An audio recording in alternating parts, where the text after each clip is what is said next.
लेकिन government employees का एक फ्लैट इंक्रीज आता है which is not performance based. जाहिर है उसकी वजह से कोई परफॉर्म करने का इंसेंटिव भी नहीं होता। प्राइवेट सेक्टर में एक परफॉर्म करने का इंसेंटिव होता है कि भाई जिसकी ज्यादा बेहतर परफॉर्मेंस होगी उसकी ज्यादा सैलरी बढ़ेगी। वो इंसेंटिव हुकूमत के एम्प्लॉयज के पास रिलेटिवली थोड़ा कम होता है क्योंकि तो वो प्राइवेट सेक्टर की तरह काम नहीं करते। लेकिन मेरा ख्याल है ये भी जरूरी है समझना कि प्राइवेट सेक्टर के लोगों को ही गवर्नमेंट को फंड करना होता है क्योंकि वो गवर्नमेंट इन थ्योरी हमारे लिए ही सर्विसेज प्रोवाइड करने के लिए है। अब वो 20 होना चाहिए या 25 होना चाहिए, ये इतना ज्यादा जो है वो फर्क इससे नहीं पड़ेगा और ये नंबर बजटेड चीजों के अंदर ऑलरेडी आ चुका है। हाँ, अब ये एक आर्ग्यूमेंट जरूर बन सकता है कि इन्फ्लेशन जब 11.8% है ईयर ऑन ईयर पिछले महीने की, तो 20 और 25% का इंक्रीज क्यों दिया गया? लेकिन मेरा ख्याल है हुकूमत की सवाब और उनको कुछ काम भी करवाना चाहिए। अच्छा, दूसरी तरफ आपने एक मिनिमम वेज की बात की। मेरा इस पे बहुत स्ट्रांग ओपिनियन है कि मिनिमम वेज जो है वो हुकूमत को सेट नहीं करनी चाहिए और मार्केट को डिटरमिन करना चाहिए कि वेजेस क्या होंगे। जब आप किसी भी चीज की प्राइस बाय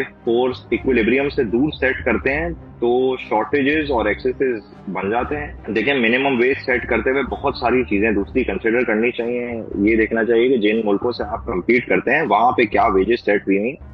और दूसरा फिर सबसे बड़ा प्रॉब्लम है इम्प्लीमेंटेशन। हुकूमत आज जाके 50,000 सेट कर देती है और किसी बड़ी इंडस्ट्री को 50,000 देने पड़ते हैं, लेकिन उसके बराबर में अगर कोई छोटी इंडस्ट्री है जो कंप्लाई नहीं करती और 20,000 या 25,000 या 30,000 देती रहती है, तो it will be difficult for the company जो सही से काम करने की कोशिश कर रही है टू कम्पीट।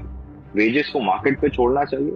वेज बढ़ाने के लिए हुकूमत को लेबर की डिमांड बढ़ाने के ऊपर फोकस करना चाहिए कि आप बिजनेसेस को कंपेटिटिव बनाएं, आप बिजली की प्राइस कम करें ताकि नई इंडस्ट्री लगे, आप इंसेंटिव्स दें और उससे ऑटोमेटिकली लेबर की डिमांड बढ़ने से वेजेस बढ़ जाती हैं। ये आर्टिफिशियली वेजेस को बढ़ाने की कोशिश करने से सिर्फ डिस्टॉर्शन होती है और हुकूमत का फोकस मिनिमम वेज बढ़ाने की जगह लेबर की डिमांड बढ़ाने पे होना चाहिए।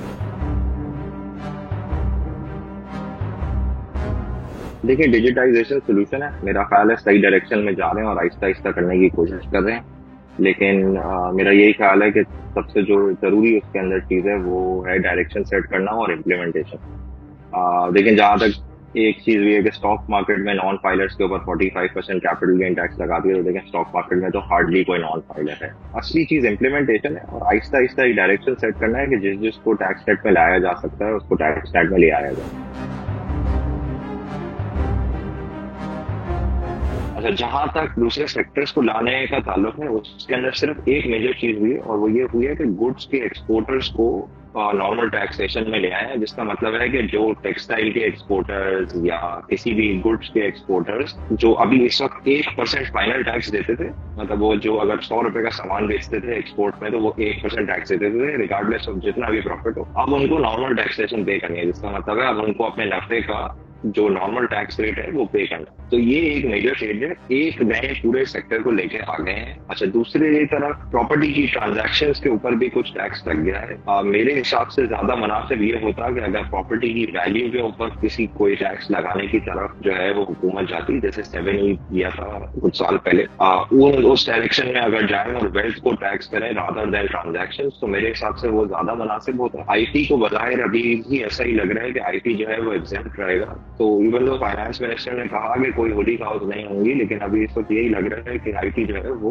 होली काउ है और उसको बिल्कुल भी हाथ नहीं लगाया है। रिटेलर्स के ऊपर कोई मेजर चीज नहीं की गई जो एक डिसअपॉइंटमेंट है। और ये जो एडवांस टैक्स वाली चीज हो रही है, ये मेरा अभी जो इनिशियल ओपिनियन बना है वो यही है कि ये जो है कस्टमर्स तक पास ऑन हो जाएगी।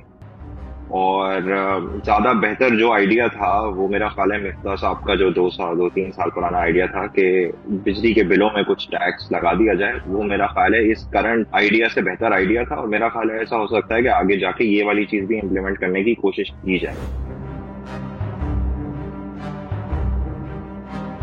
हुकूमत के अखराजात उसकी इनकम से ज्यादा होते हैं तो हुकूमत को नोट छापना पड़ता है और उस नोट छापने की वजह से इन्फ्लेशन होती है।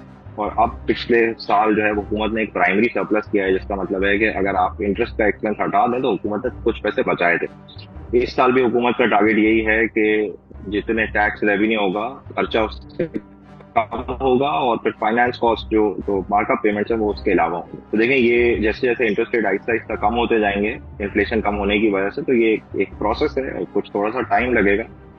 और बस हुकूमत को जो है वो हुकूमत के पास बहुत ज्यादा स्पेस, बहुत ज्यादा पैसे खर्च करने की नहीं है। अगर हुकूमत को पैसे खर्च करने हैं तो वो हुकूमत को कहीं पे टैक्स लगाना पड़ेगा और वो पैसे खर्च करने पड़ेगा। ये ऐसे है जैसे आपकी तनख्वाह है ₹1,00,000 और आपका हर महीने जो खर्चा है ना वो ₹1,25,000, और आप वो ₹25,000 क्रेडिट कार्ड से लेते थे हर महीने, और अब आपकी क्रेडिट कार्ड की लिमिट भी फुल हो गई है। और पाकिस्तान की अब क्रेडिट कार्ड की लिमिट भी फुल हो चुकी है क्योंकि बोरोइंग भी पाकिस्तान इनफ कर चुका है, उसकी वजह से बहुत इन्फ्लेशन भी हो चुकी है। और अब जो है जो वाहिद तरीका है वो इनकम को बढ़ाना है। तो हुकूमत ने जाहिर है इस बजट में अपनी इनकम को बढ़ाने की कोशिश की है, काफी टैक्सेस वगैरह को एडजस्ट करके, लेकिन ज्यादातर जो इम्पैक्ट आएगा वो इम्प्लीमेंटेशन से ही आएगा। और हुकूमत की कोशिश होगी कि इम्प्लीमेंटेशन से और इम्प्लीमेंटेशन वजह से जो है वो टैक्सेस को कलेक्ट किया जाए। मज़ीद न्यूज अपडेट्स और डिजिटल स्टोरीज के लिए सब्सक्राइब करें डॉन न्यूज पाकिस्तान।